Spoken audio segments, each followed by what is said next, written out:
So I'm honored to introduce Eckhart Tolle. Enjoy.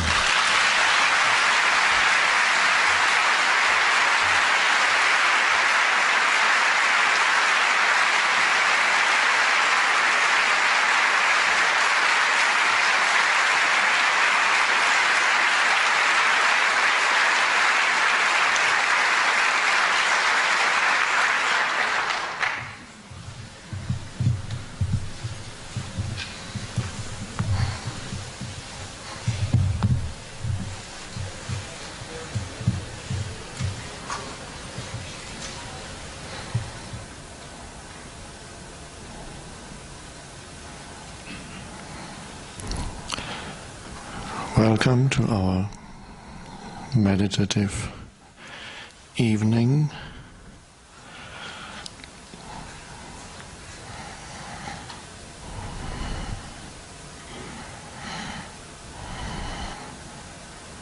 Perhaps meditation.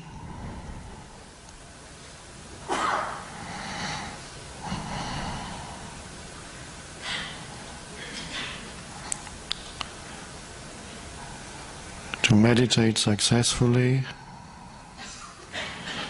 the idea that you're doing a meditation can be quite an obstacle.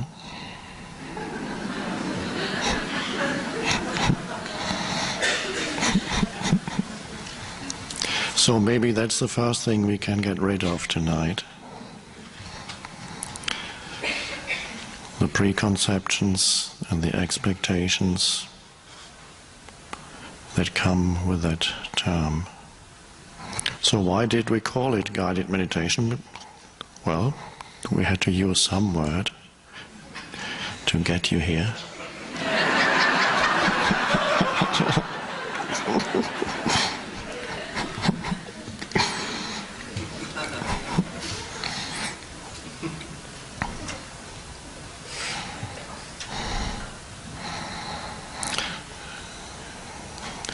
Meditation is usually something that you do among many other things.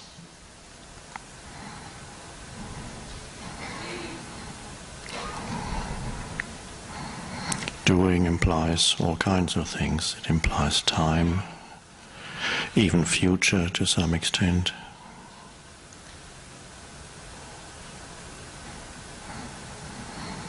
And yet, true meditation, if you even want to call it that, and it's better not to call it anything, is not to do with doing. It's not a doing. It's the realization that you are, of being,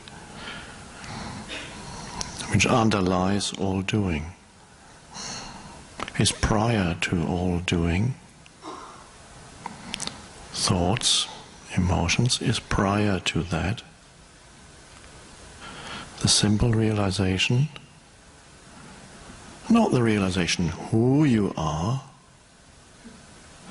because there can be so many perspectives on that. Not the realization how you fit into the totality of the cosmos, how that seemingly little life fleeting existence fits into the totality somewhere. Not realizing how I fit into the whole. It's impossible to comprehend. But an alignment with the totality without the need to mentally understand anything. A realization, the simple realization that you are, which is expressed in the sublime words, I am.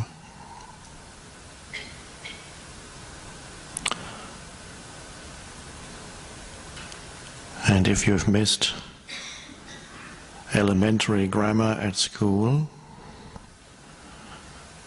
you might not realize that I am is the first person singular of the verb to be. You think it's two completely different words.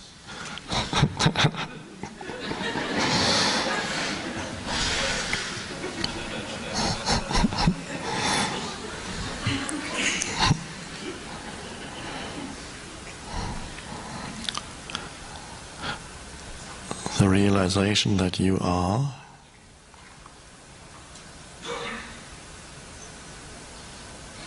not as a concept, but as a deeper sensing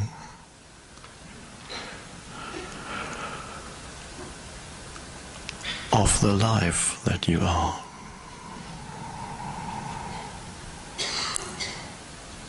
The aliveness, the life.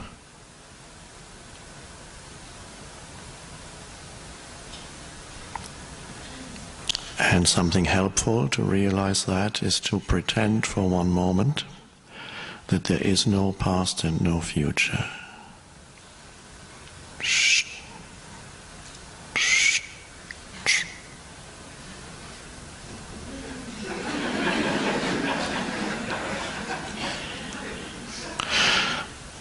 I'm saying pretend so that everybody is still with me. If I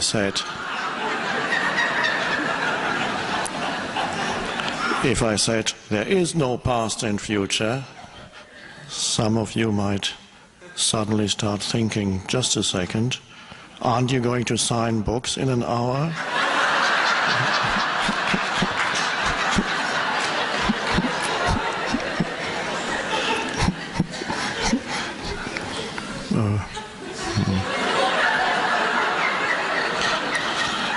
And the moment you go into thinking, you're off into the realm of mind, the realm of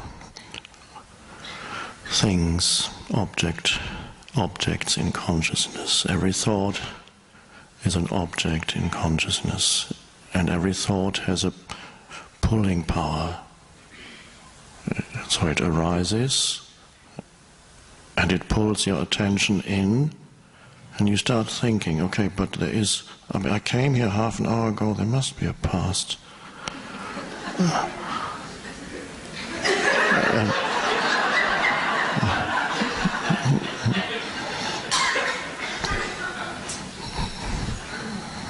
Not realizing, of course, when you came here, it was the present moment. And when the books are going to be signed, it'll be the present moment, because there is nothing else. Okay, but no need to believe that. Let's pretend. Let's pretend for a moment that there is no past and future. Okay.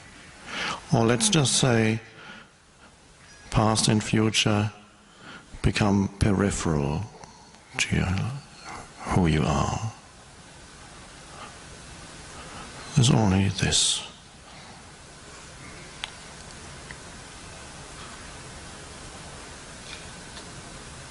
Oh.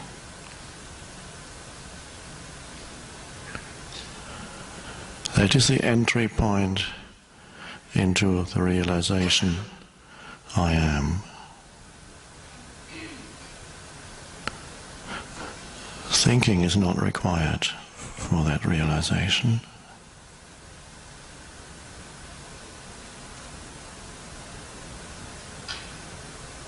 In fact, it's a hindrance. And you may sense a global feeling of presence or beingness that incorporates what we call the physical body. When you're present, completely present, here, now, you are present, not just with the head, with the totality of your being. In other words, you sense an aliveness that's there in every cell of the body.